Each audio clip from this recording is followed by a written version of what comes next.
Hey everybody, it's Lance the Lush. I haven't been on in a while, but I'm back in this video, and I got some commentary today. Now, as I look at my monitor, this article actually comes from NPR, and it says, what you learn when you spend a year drinking beer. Now, Kai Rizdal posted this on yesterday, October the 26th. Now, he did an interview with Lucy Birmingham, author of My Beer Year, Adventures with Hot Farmers, Craft Brewers, Chefs, Beer Sommeliers, and Fanatical Drinkers as a beer master in training. Okay, that's a big mouthful to put in. Now, I commend her for this, and I will buy this book, and I will put the link in the description below. If I forget, please remind me. Now, this was actually a really good interview that Kai Rizdal did with her. Now, the reason why I bring this up is something that a question got popped up further along in the article. Now, in this piece of the article, here's the question and here's the response that was given.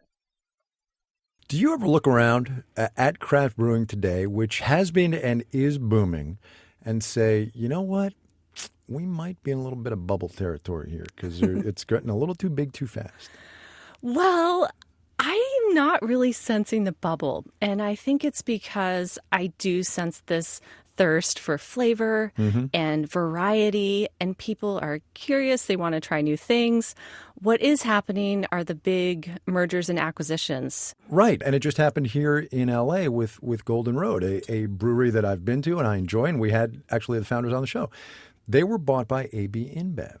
And all the craft brewing fans that I know are like, oh, my goodness, they've sold out to big corporate America.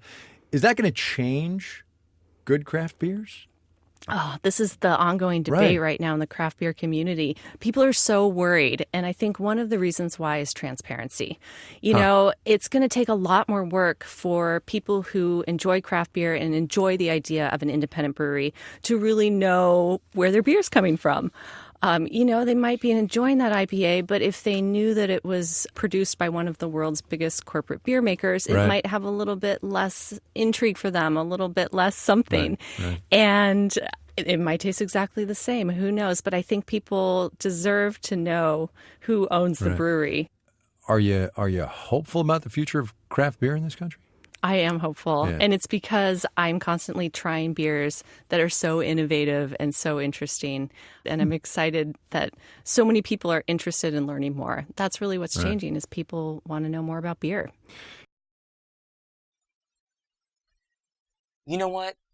This has been something that's been bothering me ever since I started doing reviews, or more importantly, I started drinking craft beer more heavily.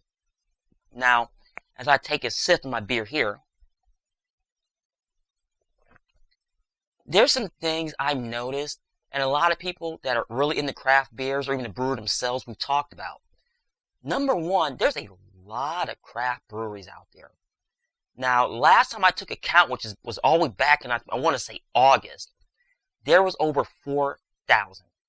Now, my biggest thing was oversaturation. Now, I don't know if we're to that point yet, but it kind of, I don't want to say there is or isn't, but it's come to a point now, if you have one, you probably had another one similar somewhere along the line, and the reviewers will agree with me about that. Even though there is some little things you can know between one and the other, but that's neither here or there. Another thing is something that me and Ron Shea of R Shea Brewing talked about last year, and I bring it up in some of the forums sometimes. Quality control, or a lack thereof. Let's be real. There's a lot of people jumping in on this on the money, and that's a sad state of affairs. You know, yes, there's a lot of money to be made, and I totally understand that. And if I sound really weird, I got a head cold right now, but it's that's not here or there.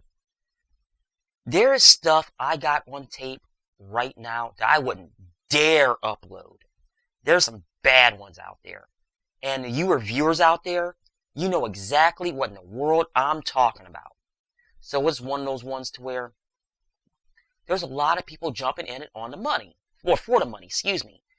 And like I said, What happened to the love and the passion of what you want to do? Whatever happened to that? What brings me to another thing, and this got brought up in the article. Now it's on mergers and acquisitions. Now, I don't need to talk about the mergers and acquisitions, not acquisitions. What am I talking about when I'm accusing anybody? Is acquisitions. There's been a lot of buyouts and mergers here in the last 6-7 months. And this is actually a concern for me, a craft reviewer, and a love of what it is. Whatever happened to that complete and total independent streak that they have? Yes, they're out there. Now, it's one of those ones to where, yes, I know things happen. Either they get the offer they can't refuse, they're back against the wall, they run out of money, poor marketing, poor market itself. I mean, I understand those things happen. Alright, but it's like one of those ones where it's like, AB InBev, Miller Coors, I know some other ones out there. There's two off the top of my head. If you can't beat them, buy them out. And a lot of people's talked about this in depth, especially from the distribution side, because a lot of these independent craft brewers, are getting locked out of their own market. Now, are we getting that point to where, you know what, they have to go through them, so they can get their cut?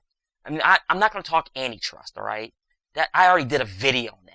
I'll put a link in the description below and the eye up in one of the corners up here where I talked about that. But it's, honestly, Lush fans, I'm totally concerned. I really, really am right now. Now, granted, I got some stuff in the works now, but I'll talk about that in another video. But it's, I don't know what's going to happen. I really, really don't. And it's one of those ones to where, especially with the mergers and acquisitions, I don't know where this is going to go. What's the true independent craft brewer that wants to be near the community and be a part of their community? I understand that someone wanted to expand to like local, not necessarily locally, but regionally, nationally, internationally. Okay, there's dreams for a lot of those, but a lot of them also, they just ended to sell out, like I said earlier. And I just don't want that to happen. I know it sounds more of a passionate commentary, but it is. I haven't been on in a long time, but it's one of those ones to where I'm just sitting back with all the issues medically I've had, seeing what's going on, and I'm seriously concerned. Please let me know in the comments below. Are these founded? I'm just totally losing my mind? Am I one of those ones to where, Lance, don't worry about it, nothing would change? Will there be a total contraction of the craft industry? Please let me know. Well, folks, I'm going to get off here and stop rambling. This is my commentary, and stay tuned for the next edition of Lance Lush.